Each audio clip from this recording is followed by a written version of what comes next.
سبح اسم ربک الاعلی، اپنے رب کے نام کی تسبیح کیجیے، پاکی بیان کیجیے جو سب سے بلند ہے، سب سے بڑا، سب سے اونچا، وہ جس نے پیدا کیا پھر درست بنایا، وہ جس نے اندازہ ٹھہرایا پھر ہدایت بخشی، وہ جس نے چارہ اگایا پھر اس نے اسے سیاہ کوڑا کرکٹ کر دیا۔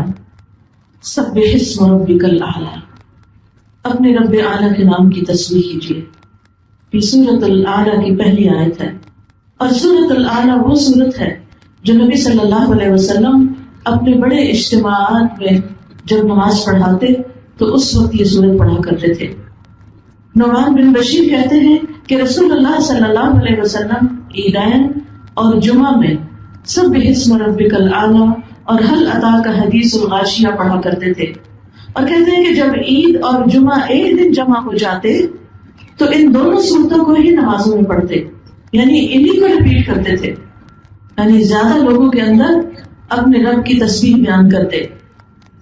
اسی طرح نبی صلی اللہ علیہ وسلم سے ظہر اور وتر کی نماز میں بھی یہ سورت پڑھنا ثابت ہے۔ یہاں پر جو حکم دیا گیا ہے وہ تسبیح کرنے کا ہے۔ سبح، تسبیح کیجیے، پاکی بیان کیجیے، کس کی؟ اسم ربک، اپنے رب کے نام کی، الاعلی، جو سب سے اعلیٰ ہے، سب سے بلند ہے۔ کیا ہم اس بات کو جانتے ہیں اور کیا ہم اس بات کو یاد رکھتے ہیں؟ کیا ہم اس بات کو محسوس کرتے ہیں کہ ہمارا رب سب سے اعلیٰ ہے، سب سے بڑا ہے؟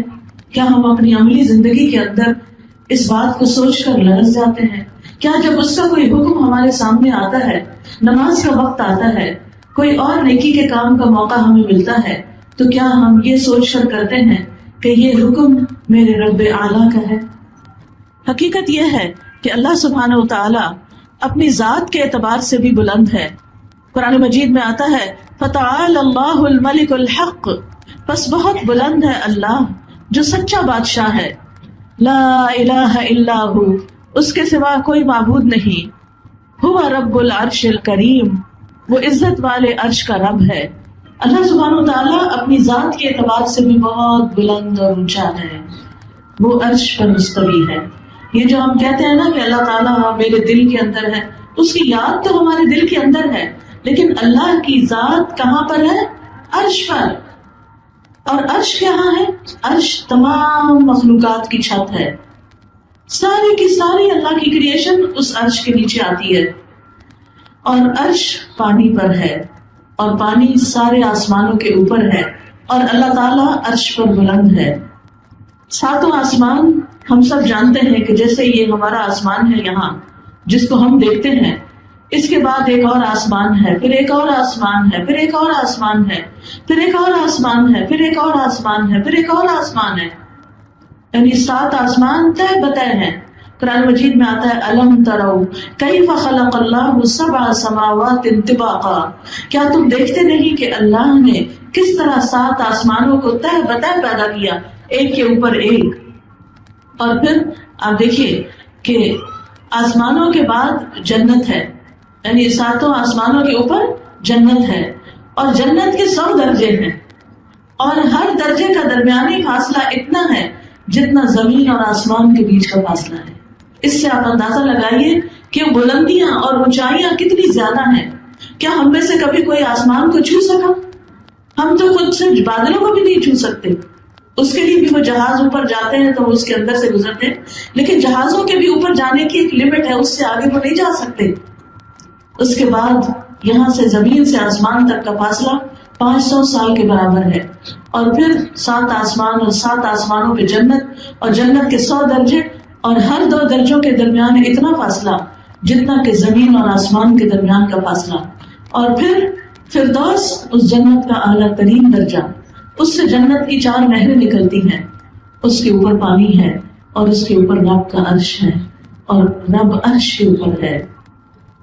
لہذا حدیث میں آتا ہے آپ صلی اللہ علیہ وسلم نے فرمایا جب بھی تم اللہ سے سوال کرو تو جنت الفردوس کا سوال کرو، کتنی بلندیوں پر ہے وہ جنت۔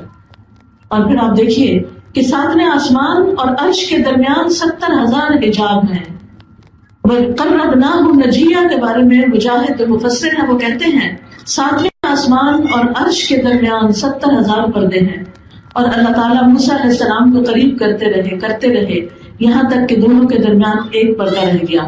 جب اس جگہ کو دیکھا اور لوح محفوظ پر لکھنے والے قلم کی آواز سنی تو موسیٰ علیہ السلام کا شوق بڑھ گیا، کہنے لگے رب ارنی انظر الیک، اے میرے رب تو مجھے اپنا آپ دکھا، میں تجھے دیکھنا چاہتا ہوں۔ لیکن اللہ سبحانہ تعالیٰ نے کیا فرمایا کہ لن ترانی، تو مجھے ہرگز نہیں دیکھ سکتا۔ دنیا میں تو ہم نہیں دیکھ سکتے، پیغمبر بھی نہیں دیکھ سکے، لیکن قیامت کے دن اللہ سبحانہ تعالیٰ اپنے خاص بندوں کو اپنا دیدار کروائے گا۔ دعا کریں اللہ سبحانہ تعالیٰ ہم سب کو ان میں شامل کر لیں۔ یاد رکھیے کہ 7ویں آسمان پر بیت المعمور بھی ہے، جس میں روزانہ 70,000 فرشتے عبادت کرتے ہیں، اور کسی بھی فرشتے کی باری دوبارہ نہیں آئے گی، ایک دفعہ بس اس کو موقع ملتا ہے۔ ہم تو خوش قسمت ہیں کہ ہم کئی دفعہ کعبہ جا سکتے ہیں اور وہاں طواف کر سکتے ہیں، لیکن فرشتے اتنی کثرت سے اللہ کی عبادت کر رہے ہیں کہ وہاں پر کوئی بھی فرشتہ جو ایک دفعہ اس گھر میں گیا دوبارہ اندر داخل نہیں ہو سکتا۔ اور پھر آپ دیکھیے کہ رب کا عرش جو فرشتے اٹھائے ہوئے ہیں، ان فرشتوں کی اپنی جسامت کتنی بڑی ہے۔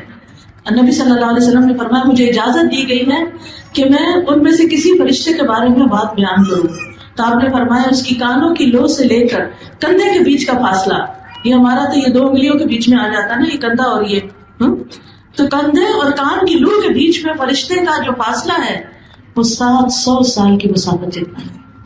یہ صرف اس کی سمجھے گردن ہے، اتنی بڑی ہے، تو وہ باقی فرشتہ کتنا بڑا ہوگا ان فرشتوں میں سے جو عرش اٹھائے ہوئے ہیں۔ اس سے آپ اندازہ لگائیں کہ رب کی تخلیق کتنی بڑی ہے، رب کی تخلیق کتنی بڑی ہے اور رب کتنا بڑا ہے، لیکن ہم اس کی بڑائی کو نہ جانتے ہیں نہ محسوس کرتے ہیں۔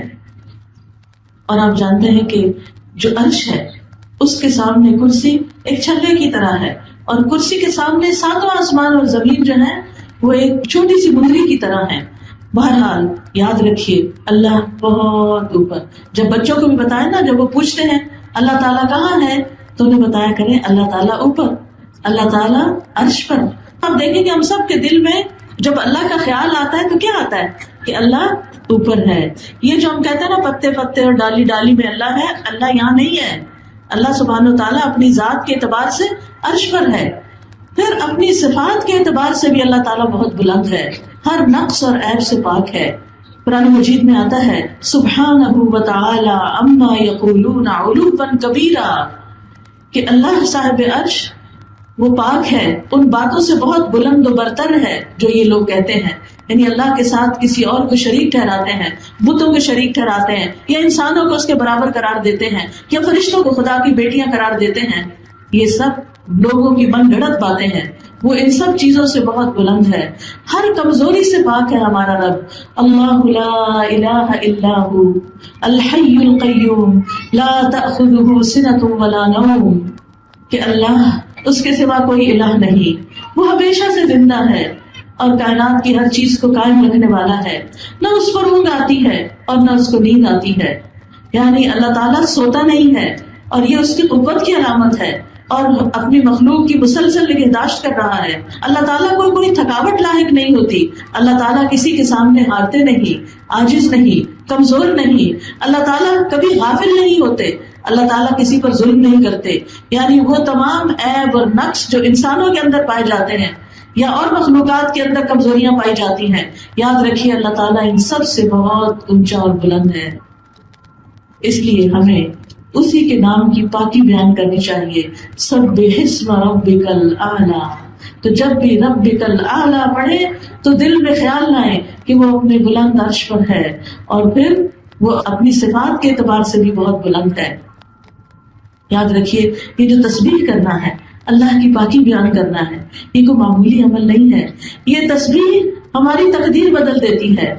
تسبیح جو ہے یہ بہت غموں کا علاج ہے، دکھوں کا علاج ہے، پریشانیوں کا حل ہے، کہ جب انسان اپنی زبان سے یہ کہتا ہے کہ میرا رب پاک ہے، اس کا ہر فیصلہ صحیح ہے، وہ کسی پہ ظلم نہیں کرتا، اس کا نام پاک ہے، اس کی ذات پاک ہے، اس کے افعال پاک ہیں، وہ ہر نقص سے پاک ہے، تو اس سے انسان اللہ سبحانہ تعالیٰ کو راضی کرتا ہے، اللہ کو خوش کرتا ہے.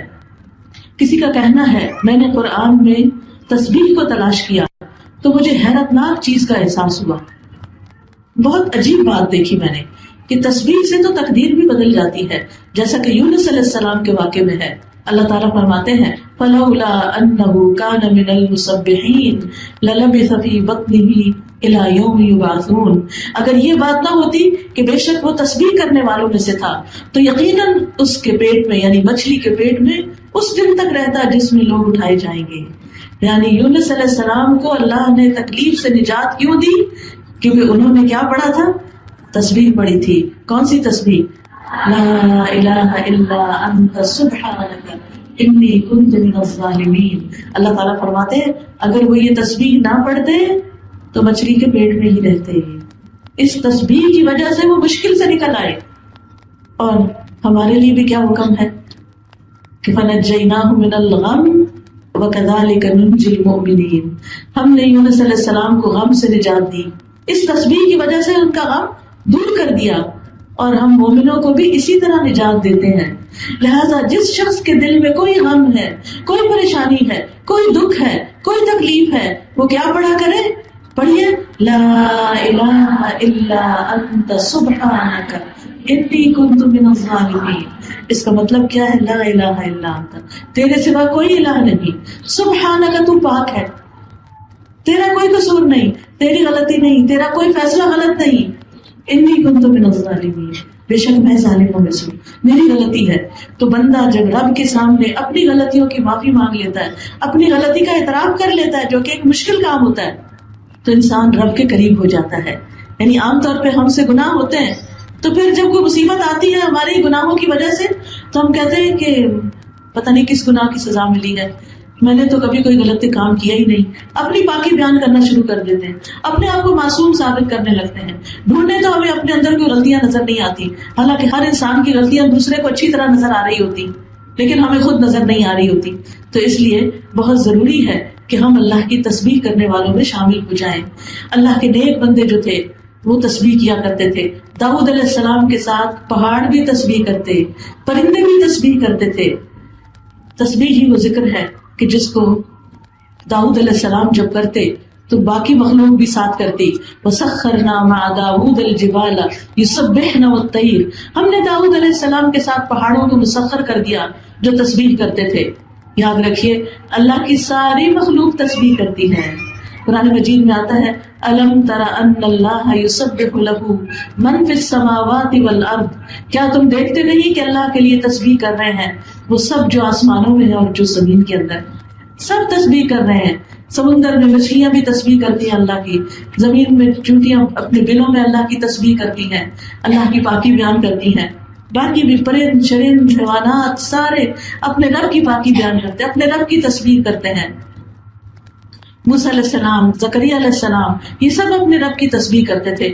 موسیٰ علیہ السلام نے تو خاص دعا مانگی تھی کہ اللہ میرے بھائی کو میرے کام میں شریک کر دے، اس کے ذریعے میری قوت مضبوط کر دے، کہیں نسبحک کثیرا، تاکہ ہم کثرت سے تیری تسبیح بیان کریں. تو اس سے پتہ چلتا ہے کہ تسبیح تھوڑی بہت ہی نہیں، زیادہ تسبیح کرنی چاہیے. ہمارے دن کے کلام کا اکثر حصہ تسبیح میں گزرنا چاہیے، کیونکہ اہل جنت بھی وہاں تسبیح کریں گے. تو وہ جنت میں جانے والی صفات دنیا میں پہلے اختیار کریں تاکہ اللہ سبحانہ وتعالیٰ اپنی رحمت سے ہمیں وہاں لے جائے. وہاں دعواہم فیہا سبحانک اللہم وتحیتہم فیہا سلام، ان کی دعا اس میں ہوگی سبحانک اللہم، پاک ہے تو اے اللہ، اور ان کی آپس کی دعا سلام ہوگا، یعنی ایک دوسرے کو سلام کریں گے اور رب کی تسبیح بیان کریں گے. آسمان و زمین کی ہر چیز اللہ کی تسبیح کرتی ہے، کیونکہ تمام مخلوق کے رزق کی کنجی بھی تسبیح ہے. اللہ کے نبی نوح علیہ السلام کی وفات کا وقت جب آیا تو انہوں نے اپنے بیٹے سے فرمایا کہ میں تمہیں ایک وصیت کر رہا ہوں، سبحان اللہ و بحمدہ کا ورد کرتے رہنا، کیونکہ یہ ہر چیز کی نماز ہے اور اسی کے ذریعے مخلوق کو رزق ملتا ہے. لہٰذا وہ بہنیں جو رزق کی تنگی کا شکار ہیں یا اس کے لیے پریشان ہوتی ہیں، یا کسی کا بھی کاروبار کا کوئی مسئلہ ہے، یا جاب کا کوئی مسئلہ ہے، یا گھر میں پیسے کی تنگی ہے، یا برکت نہیں ہے، تو تسبیح کی کثرت کر دیں، اللہ تعالیٰ فراوانی عطا کرے گا. پھر آپ دیکھیے حاملین عرش فرشتے جو ہیں، فرشتے جو عرش اٹھائے ہوئے ہیں وہ بھی تسبیح بیان کرتے ہیں. الذین یحملون العرش ومن حولہ یسبحون بحمد ربہم. جو فرشتے عرش اٹھائے ہوئے ہیں اور جو اس کے ارد گرد ہیں، چاروں طرف ہیں، وہ سب اپنے رب کی حمد کے ساتھ اس کی تسبیح بیان کرتے ہیں. وَتَرَى الْمَلَائِكَةَ حَافِّينَ مِنْ حَوْلِ الْعَرْشِ يُسَبِّحُونَ بِحَمْدِ رَبِّهِمْ. آپ دیکھیں گے کہ فرشتے عرش کے گرد حلقہ بنائے ہوئے اپنے پروردگار کی تعریف کے ساتھ تسبیح کر رہے ہیں. تو ہم سب کو بھی کیا کرنا چاہیے؟ تسبیح کرنی چاہیے.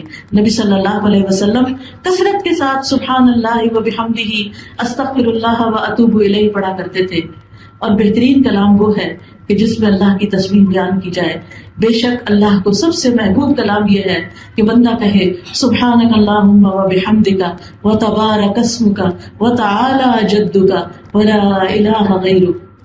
تو جب انسان تسبیح کرتا ہے تو اللہ کے ہاں قربت پاتا ہے، فضیلت پانے کا آسان راستہ ہے.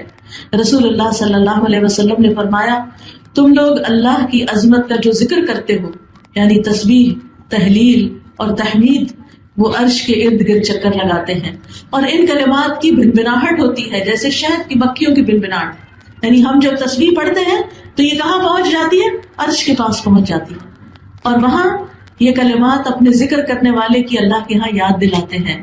کیا تم میں سے کوئی یہ نہیں چاہتا کہ اس کے لیے کوئی ایسا ہو جو ہمیشہ اللہ کے ہاں اس کی یاد دلاتا رہے؟ یعنی وہ یاد دلاتا ہے کہ تیرا ایک بندہ ہے جو تیری تسبیح کر رہا ہے. تو فضول باتوں، فالتو باتوں، ان باتوں سے جن سے جھگڑے فساد ہوتے ہیں، ان سے بہتر کیا ہے کہ انسان اللہ کی تسبیح بیان کرے. پھر یاد رکھیے تسبیح جو ہے وہ دل کی تنگی اور گھٹن کا علاج ہے. دل کی گھٹن کا علاج ہے. جب آپ کا سینہ گھٹ رہا ہو، جب آپ بلا وجہ اداس ہو رہے ہو، جب آپ کی روح بے چین ہو رہی ہو، تسبیح شروع کر دیں. سبحان اللہ و بحمدہ سبحان اللہ العظیم پڑھتے رہیں، پڑھتے رہیں، پڑھتے رہیں. لا الہ الا انت سبحانک انی کنت من الظالمین. تو آپ دیکھیں گے کہ آپ کا دل قرار پکڑ جائے گا، آپ کے اوپر سے بوجھ ہٹ جائے گا. اور خاص طور پر جب لوگ آپ پہ باتیں بنائیں. ہوتا ہے نا کہ ہر وقت انسان کو لوگوں کا ڈر ہوتا ہے. اچھا کھانا اچھا نہیں بنا، لوگ باتیں بنائیں گے. میں نے اس شادی میں کپڑے پرانے پہن لیے، لوگ باتیں بنائیں گے. میں نے اپنی بہو کو یہ نہیں دیا تو لوگ باتیں ہر وقت ہمیں لوگوں کی باتوں کا ڈر ہوتا ہے، جس کی وجہ سے ہم اللہ کی فرما برداری نہیں کرتے، اللہ کی اطاعت نہیں کرتے، اللہ کے آگے جھکتے نہیں کہ لوگ کیا کہیں گے. تو اس کا علاج بھی کیا ہے کہ انسان اپنے رب کی تسبیح کرے. سبحان اللہ و بحمدہ سبحان اللہ العظیم. رسول اللہ صلی اللہ علیہ وسلم نے فرمایا جو شخص رات سے خوف کھائے. بعض اوقات ایسا ہوتا ہے نا، سب بچوں کی شادی ہو جاتی ہے، سب چلے جاتے ہیں، گھر خالی ہو جاتے ہیں، آپ اکیلے رہ جاتے ہیں، آپ کو رات کے وقت ڈر لگنے لگتا ہے. بہترین علاج ہے تسبیح.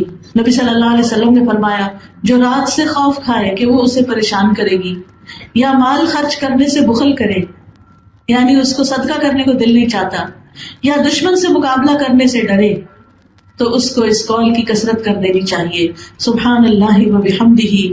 کیونکہ یہ اللہ کے نزدیک سونے کا پہاڑ اللہ عز و جل کے راستے میں خرچ کرنے سے زیادہ محبوب ہے.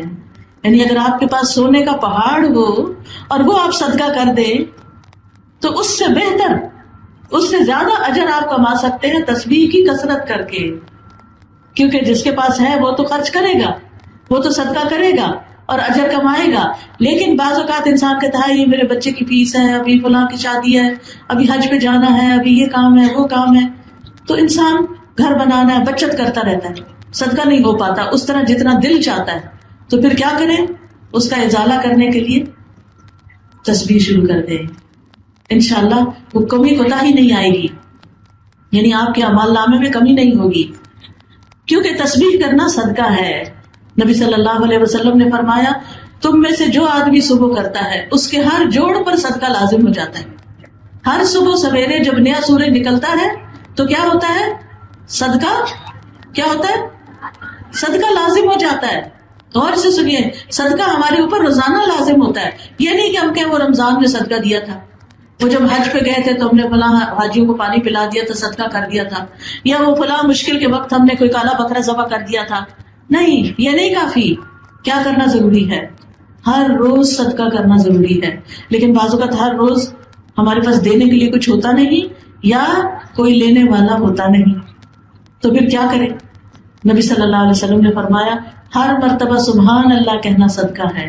یعنی پھر آپ سبحان اللہ کی تسبیح شروع کر دیں، کیونکہ 360 جوڑ ہیں، کم از کم دن میں 360 دفعہ سبحان اللہ ضرور پڑھیں. الحمدللہ کہنا صدقہ ہے، ہر مرتبہ لا الہ الا اللہ کہنا صدقہ ہے، ہر مرتبہ اللہ اکبر کہنا صدقہ ہے، نیکی کا حکم دینا صدقہ ہے، برائی سے روکنا صدقہ ہے. تو انسان کو یہ صدقہ اپنی جان کی خاطر ہر روز کرنا چاہیے. اس سے انسان کی نیکیوں میں اضافہ ہوتا ہے، خطائیں معاف کر دی جاتی ہیں. یعنی صبح شام اگر انسان 100 بار سبحان اللہ و بحمدہ پڑھتا ہے تو اس کے گناہ معاف ہو جاتے ہیں، اگرچہ وہ سمندر کی جھاگ کے برابر ہی کیوں نہ ہو. پھر اسی طرح 100 اونٹوں سے افضل عمل ہے. ایک بار تسبیح پڑھنے سے زمین و آسمان کے درمیان کی جگہ بھر جاتی ہے. یہ زبان پر بڑے ہلکے کلمات ہیں، سبحان اللہ سبحان اللہ، دل بھی خوش ہو جاتا ہے. کیونکہ ہم عام طور پر سبحان اللہ کب کہتے ہیں؟ جب ہمارا دل خوش ہوتا ہے کسی چیز کو دیکھ کر یا اللہ کی کوئی بڑائی سامنے آتی ہے. تو خاص طور پر سبحان اللہ و بحمدہ سبحان اللہ العظیم، یہ 2 کلمات ایسے ہیں کہ جو زبان پہ ہلکے ہیں، میزان پہ بھاری ہیں. اسی طرح جو صبح اور شام 3 دفعہ یہ پڑھ لیتا ہے سبحان اللہ و بحمدہ عدد خلقہ ورضا نفسہ وزنۃ عرشہ ومداد کلماتہ، تو یہ بہت سارے ذکر کو کافی ہو جاتا ہے. آگ سے بچاؤ کا ذریعہ ہے تسبیح. ہر تسبیح سے جنت میں درخت لگتا ہے. اب آپ کی اپنی مرضی کہ آپ جنت کو کتنا ہرا بھرا دیکھنا چاہتے ہیں. اب تسبیح کب کب کی جائے؟ تسبیح صبح شام کی جائے. قرآن مجید میں آتا ہے یا ایھا الذین آمنوا اذکروا اللہ ذکرا کثیرا وسبحوہ بکرۃ واصیلا. اے ایمان والو، اللہ کو بکثرت یاد کیا کرو اور صبح شام اس کی تسبیح بیان کیا کرو. تو اپنے اوپر لازم کر لیں، پابندی کر لیں. اگر آپ آرام سے ایک جگہ بیٹھ کے نہیں کر سکتے تو مثلا صبح کا ناشتہ بناتے ہوئے تسبیح کرتے رہیں، شام کا کھانا بناتے ہوئے تسبیح کرتے رہیں. تو اس طرح جو کام آپ روز صبح شام کرتے ہیں، میں نے تو ایک مثال ہی دی ہے، تو اس میں آپ تسبیح کرتے رہیں. پھر اسی طرح خصوصاً سورج نکلنے کے وقت نماز کے آغاز میں رکوع اور سجدوں میں، سجدے میں سبحان ربی الاعلیٰ کئی دفعہ دہرائیں. پھر نمازوں کے بعد بھی پڑھیں 33 دفعہ سبحان اللہ، 33 دفعہ الحمدللہ اور 34 دفعہ اللہ اکبر. اگر اتنی دفعہ ٹائم نہ ہو تو 10 دفعہ ہی پڑھ لیں. پھر رات کے وقت نبی صلی اللہ علیہ وسلم جب سونے لگتے تھے تو سبحان اللہ سبحان ربی پڑھتے رہتے. ان کے خادم کہتے ہیں کہ میری آنکھ لگ جاتی تھی، لیکن نبی صلی اللہ علیہ وسلم دیر تک اللہ کی تسبیح بیان کرتے تھے، سوتے وقت اللہ کی تسبیح. پھر اسی طرح قرآن پاک پڑھتے ہوئے جہاں اللہ تعالیٰ کی پاکی بیان ہو، کوئی اچھی بات بیان ہو، تو اس وقت سبحان اللہ کہتے تھے آپ. بجلی کی کڑک سن کے سبحان الذی سبحت لہ، پھر بلندی سے اترتے ہوئے سبحان اللہ پڑھتے. اس سے فائدہ کیا ہوگا؟ یعنی کیا فائدہ؟ سبح اسم ربک الاعلی الذی خلق فسوی والذی قدر فہدی والذی اخرج المرعى فجعله غثاء احوى سنقرئك فلا تنسى الا ما شاء الله انه يعلم الجهر وما يخفى ونيسرك لليسرى. تسبیح سے، اللہ کا ذکر کرنے سے آپ کے کاموں میں آسانی پیدا ہوتی ہے، آپ کے لیے کام آسان ہو جائیں گے. کاموں میں آسانی کس کس چیز سے پیدا ہوتی ہے تسبیح کے علاوہ؟ اللہ کے تقوی سے. اللہ کا ڈر آسانیاں پیدا کرتا ہے. قرآن مجید میں آتا ہے وَمَن يَتَّقِ اللَّهَ يَجْعَل لَّهُ مِنْ أَمْرِهِ يُسْرًا. جو اللہ سے ڈرتا ہے اللہ اس کے کام میں آسانی پیدا کر دیتا ہے. اللہ کا ڈر اپنے اندر لائے. اللہ کا ڈر کیا ہوتا ہے؟ اللہ کا ڈر وہ چیز ہوتی ہے انسان کے اندر جس کی وجہ سے انسان اچھے کام شروع کر دیتا ہے اور برے کاموں سے بچنے لگتا ہے. انسان سوچتا ہے میرے پاس یہ وقت ہے، میں کیوں ضائع کر رہا ہوں، میں کوئی اچھا نیک کام ہی کر لیتا ہوں، کسی کی خدمت کر دیتا ہوں، تسبیح پڑھ لیتا ہوں. اور وہ یہ کیوں کرتا ہے؟ صرف اللہ کے لیے کرتا ہے، کسی کو دکھانے کے لیے نہیں. پھر اسی طرح کاموں میں آسانی ہوتی ہے لوگوں پر خرچ کرنے سے، دوسروں پر خرچ کرنے سے. قرآن مجید میں آتا ہے فَأَمَّا مَنْ أَعْطَى وَاتَّقَى وَصَدَّقَ بِالْحُسْنَى فَسَنُيَسِّرُهُ لِلْيُسْرَى. پھر جس نے اللہ کی راہ میں مال دیا اور پرہیزگاری اختیار کی اور بھلی باتوں کی تصدیق کی تو ہم اسے آسان راستے پر چلنے کی سہولت دیں گے. جس سے کیا پتہ چلتا ہے؟ جو دیتا ہے، جو اللہ سے ڈرتا ہے اور سچی بات کو سچ مانتا ہے، قرآن کی بات کو سچ مانتا ہے، جو سچ مانتا ہے اس پر عمل کر لیتا ہے نا. پھر اسی طرح آسانیاں ہوتی ہیں جب انسان کسی کے لیے آسانی پیدا کرتا ہے چھوٹی چھوٹی چیزوں میں. کوئی آپ کے ساتھ بیٹھا ہے، آپ کو پتا ہے کہ تنگ ہو رہا ہے، آپ اس کے لیے ذرا سی جگہ کھلی کر دیں. کسی کے راستے میں کوئی چیز پڑی ہے اس کو ہٹا دیں. کسی کو کوئی بات سمجھ نہیں آئی اس کو سمجھا کے دہرا کے آسان کر دیں اس کے لیے. تو جو شخص تنگ دست پر آسانی کرتا ہے اللہ سبحانہ تعالیٰ اس کے لیے آسانیاں کرتا ہے. حدیث میں آتا ہے جس نے کسی مومن سے دنیا کی تکلیفوں میں سے کسی تکلیف کو دور کیا، مثلا کسی کا قرضہ چکا دیا، کسی کو کوئی دوا لا دی، کوئی بیمار ہے تو اس کی بیمار پرسی کر لی، اللہ قیامت کے دن اس کی تکلیفوں میں سے کسی تکلیف کو دور کر دے گا. اور جس نے کسی تنگ دست پہ آسانی کر دی، یعنی اس کا ہاتھ تنگ ہے، اس نے اس کے لیے تھوڑا سا اس کی مدد کر دی کہ اس کا ہاتھ کھل جائے، اللہ اس پر دنیا اور آخرت میں آسانی کرے گا.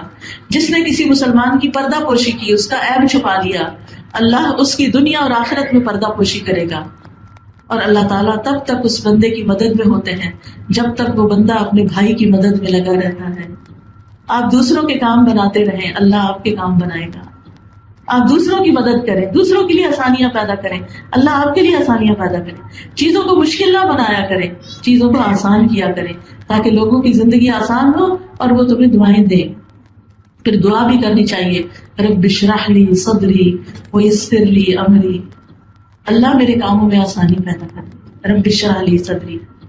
پھر اگر کوئی مشکل آ جائے، اللہم لا سہل الا ما جعلتہ سہلا وانت تجعل الحزن سہلا اذا شئت.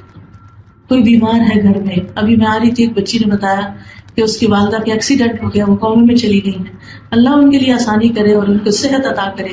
اللہ تعالیٰ باقی بھی آپ سب کی بھی زندگی میں جو مشکلات ہیں، بچوں کی طرف سے ہیں یا شوہر کی طرف سے ہیں یا مال کی طرف سے ہیں، جان کی، اپنی جان میں کوئی تکلیف ہے، اللہ آپ سب کے لیے بہت آسانیاں کریں.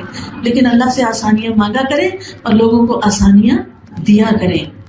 پھر فرمایا فذکر ان نفعت الذکری سیذکر من یخشی ویتجنبها الاشقی. فذکر، پس آپ نصیحت کیجیے، ان نفعت الذکری، اگر نصیحت کرنا فائدہ دے، یعنی جو نصیحت قبول کرنا چاہتا ہے اس کو آپ نصیحت کریں. سیذکر من یخشی، ضرور نصیحت پکڑے گا جو ڈرتا ہے. بار بار اللہ سے ڈرنے کی بات ہو رہی، کیونکہ یہ تقوی ہی نیک اعمال کی بنیاد ہے. اللہ کا ڈر ہے جو بندوں کو سیدھا رکھتا ہے اور ٹیڑھا ہونے سے بچاتا ہے اور دوسروں کے اوپر ظلم زیادتی سے بچاتا ہے. وَيَتَجَنَّبُهَا الْأَشْقَى، اور بدبخت اس سے کنارہ کشی کر لے گا، وہ نصیحت قبول نہیں کرے گا. یاد رکھیے جب کوئی ہمیں نصیحت کرے اور ہم آگے سے بگڑے تو یہ بدبختی کی علامت ہے، کیونکہ یہاں پر کیا فرما رہے اللہ تعالیٰ، وَيَتَجَنَّبُهَا الْأَشْقَى، جو سب سے بڑا بدبخت ہے وہ نصیحت سے منہ موڑ لے گا. ماں نصیحت کر رہی ہے بچی کو شرم و حیا کی، اچھا لباس پہننے کی، حجاب کرنے کی، اور بچی آگے سے بگڑنا شروع کر دے تو یہ خوش قسمتی کی بات نہیں ہے. ماں باپ کو ستانا بھی ہے اور اللہ کی نافرمانی کرنا بھی ہے اس میں. تو ایمان والوں کو کیا حکم ہے، وَذَكِّرْ فَإِنَّ الذِّكْرَىٰ تَنفَعُ الْمُؤْمِنِينَ، نصیحت مومنوں کو فائدہ دیتی ہے.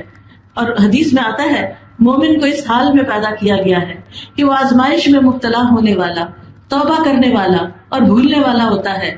یعنی وہ لوگوں کے برے سلوک نہیں یاد رکھتا، جب اسے نصیحت کی جاتی ہے وہ نصیحت قبول کر لیتا، اس کو مائنڈ نہیں کرتا، دل میں لگا کے بیٹھ نہیں جاتا.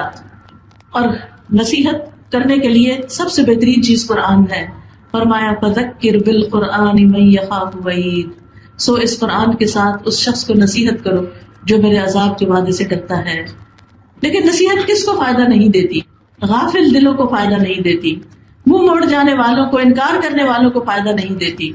اور نصیحت قبول نہ کرنے کا انجام کیا ہے کہ ہو سکتا ہے کہ انسان پھر کسی شرک میں پڑ جائے، کسی بدعت میں پڑ جائے، کسی کبیرہ گناہ میں پڑ جائے اور وہ آخر کار اس کو جہنم میں لے جائے. تو اس بات سے ڈرنا چاہیے. جب کوئی کہنا کہ ایسا نہ کرو، شرک ہے، صرف اللہ سے مانگو، کسی اور سے نہ مانگو، صرف اللہ کے آگے سجدہ کرو، کسی اور کے آگے نہ، جو قبروں کے آگے مت سجدہ کرو، تو نصیحت قبول کر لینی چاہیے، خاص طور پر جو قرآن کے ساتھ نصیحت کی گئی ہو. اسی طرح کوئی اگر کہ ماں باپ کی بات مانا کرو، تو آپ کو پتا ہے نا کہ کبیرہ گناہوں میں اللہ کے ساتھ شرک کے بعد سب سے بڑا گناہ ماں باپ کو ستانا ہے، ماں باپ کی نافرمانی کرنا ہے. تو پھر ایسے بدبختوں کے لیے کیا ہے، پھر ان کی اکڑ تو وہی اسی آگ میں جا کے ٹوٹے گی. تو انسان اس آگ سے بچنے کے لیے اللہ کی پناہ مانگتا رہے، اللہ تو ہمیں پناہ دے دے اور اس جہنم سے ہمیں بچا لے. کیونکہ قیامت کے دن جب جہنم کو سامنے لایا جائے گا اس دن جہنم کی 70,000 لگامیں ہوں گی. 70,000 لگامیں، یعنی ایک ایک لگام کو 70,000 فرشتے پکڑ کے کھینچ رہے ہوں گے اور وہ سرکش ہو رہی ہوگی، آؤٹ آف کنٹرول ہو رہی ہوگی. پھر جہنم کے کنارے سے گہرائی کا فاصلہ کتنا ہے؟ جیسے کنویں کا کنارہ ہوتا ہے نا، تو نیچے کتنا فاصلہ ہے. رسول اللہ صلی اللہ علیہ وسلم نے فرمایا مجھے اس ذات کی قسم جس کے ہاتھ میں میری جان ہے، جہنم کے کناروں اور اس کی گہرائی تک پہنچنے کی دوری اور مسافت اس قدر ہے کہ اتنی بھاری چٹان ہو جس کا وزن 7 حاملہ اونٹنیوں، ان کی چربی، گوشت اور ان کی اولاد کے برابر ہو. اگر اسے جہنم کی منڈیر سے نیچے گرایا جائے تو وہ اس کے پیندے تک 70 سال میں پہنچے گا. وہ پتھر 70 سال میں پہنچے گا. اتنا نیچے اندھیری جہنم، اتنا تو نکلے گا کون نکل سکتا اس میں سے؟ تو اس لیے انسان کو توبہ کرنی چاہیے، اللہ سے ڈرتے رہنا چاہیے اور اس آگ سے بچنے کی فکر کرنی چاہیے.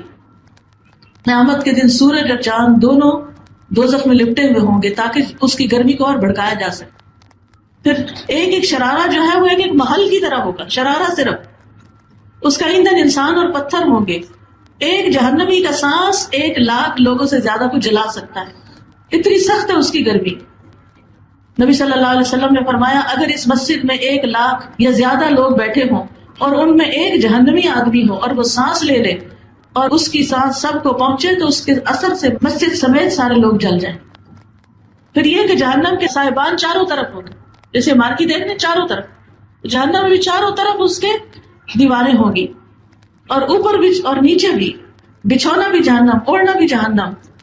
اور پھر اس جہنم کی خصوصیت کیا ہے کہ جب وہ دھیمی ہونے لگے گی اس کو اور بھڑکا دیا جائے گا، یعنی اس کی آگ ہلکی نہیں ہوگی. دنیا کی آگ تو یہ ہوتی ہے نا، جل جل کے ختم ہو جاتی ہے. پھر فرمایا ثم لا يموت فيها ولا يحيا، پھر وہ اس دن نہ مرے گا اور نہ جیے گا. جہنم میں مر نہیں سکے. دنیا میں تو اگر کوئی زیادہ جل جائے تو مر جاتا ہے جل کے، لیکن اس میں سے کوئی بھی بچ نہ سکے گا، یعنی زندہ ہی زندہ رہے گا، وہ موت نہیں آئے گی اس کو. قد افلح من تزکا وذکر اسم ربہ فصلی، یقیناً کامیاب ہو گیا وہ جس نے پاکیزگی اختیار کی اور اپنے رب کا نام یاد کیا پھر نماز پڑھی. یعنی کامیابی کے لیے کیا ضروری ہے کہ انسان 3 کام کرے. اندر کا تزکیہ کرے، اپنے آپ کو برے خیالات سے بچائے اور اپنے رب کے نام کا ذکر کرے، اللہ سے دعا کرے اور نماز پڑھے. یہ کام جو ہے انسان کو اللہ کے قریب کرتے ہیں. انسان اللہ سے دعائیں کرتا رہے اور موت کو یاد رکھے، اللہ تعالیٰ کی صفات کو جانے، روزانہ قرآن پڑھے. یہ سب کام انسان کو کامیابی کی طرف لے کے جانے والے ہوتے ہیں. یعنی ہم بعض اوقات کچھ کر نہیں سکتے لیکن ہمیں اس کا شوق ہونا چاہیے، ہمیں اس کے لیے دعا کرنی چاہیے، ہمیں اس کے لیے اللہ کو پکارنا چاہیے کہ یا اللہ یہ کام بہت اچھا ہے، مجھے اس سے محبت ہے لیکن مجھ سے ہوتا نہیں، تو مجھے اس کی توفیق دے دے. مثلا زندگی میں کم از کم ایک بار تو قرآن کو پورے سمجھ کے پڑھنا چاہیے، اس کا ترجمہ یاد کرنا چاہیے. جگہ جگہ کلاسز کھلی ہوئی ہیں، آپ وہاں جا کر داخلہ لے سکتے ہیں، پڑھ سکتے ہیں. اپنے ہفتے کا کچھ دن، 1 دن 2 دن 3 دن 4 دن، جتنا آپ آسانی سے ٹائم نکال سکیں آپ قرآن کی کلاسز میں شریک ہو. اور پھر اس کے بعد یہ کہ اللہ تعالیٰ سے دعا کرے، اگر نہیں سبب بن رہا تو اللہ سے دعا کرے، سچی تڑپ پیدا کرے، اللہ سبحانہ و تعالیٰ ضرور کامیابی عطا کرے گا. پھر اسی طرح اپنے اعمال کو صرف اللہ کے لیے خالص کرے اور چھپ چھپ کر اللہ کے سامنے نیکیاں کرے، بندوں سے اپنی نیکیوں کو چھپائیں. کہتے ہیں کہ بندوں سے نیکیاں اس طرح چھپانی چاہیے جیسے ہم اپنے عیب چھپاتے ہیں. ہم بندوں سے اپنے عیب بہت چھپاتے ہیں. اگر ہماری کوئی برائی کسی کے سامنے کر دے تو ہم مائنڈ کر جاتے ہیں کہ تم نے سب کے سامنے کیوں کہا. اگر کوئی ہمارا کوئی ایسا برے کام کا راز کھول دے تو اس پہ بھی ہم ناراض ہوتے ہیں. تو اسی طرح ہمیں اپنی نیکیاں بھی چھپانی چاہیے، لوگوں کو دکھانے کے لیے نیکی کے کام نہیں کرنے. پھر اسی طرح کرنے کے کاموں میں یہ بھی ہے کہ انسان موت کو یاد رکھے. موت کو یاد رکھنے کا فائدہ کیا ہے کہ انسان پھر یہ سوچتا ہے کہ میرا وقت تھوڑا ہے، میں کچھ کر لوں، اپنے لیے تھوڑا ٹائم رہ گیا، کچھ بنا لوں، کچھ کر لوں، زیادہ سے زیادہ نیکی کے کام کروں، عبادت کروں، لوگوں کی خدمت کروں، کسی کے کام آؤں، لوگوں کے لیے آسانیاں کروں تاکہ میرے لیے آگے اللہ تعالیٰ موت کی منزلیں اور موت کے بعد کی زندگی آسان فرما دے. پھر اسی طرح کرنے کے کاموں میں سے ایک اور کام، اللہ کے نام اور اللہ کی صفات کو جانے، تاکہ اللہ کی معرفت حاصل ہو، کیونکہ ہمیں اللہ نے اس لیے پیدا کیا کہ ہم اللہ کی عبادت کریں. لیکن اگر ہمیں یہ نہیں پتا کہ وہ ہے کون، وہ کیسا ہے، وہ کیا کرتا ہے، اس کی طاقت کتنی ہے، وہ کہاں ہوتا ہے، تو پھر ہم اس کی عبادت صحیح طور پر نہیں کر سکتے. اور اس کے لیے اللہ کے ناموں کی جو اسماء اللہ الحسنی کے جو آڈیوز ہیں وہ بھی آپ سن سکتے ہیں. پھر اسی طرح اچھے دوست بنا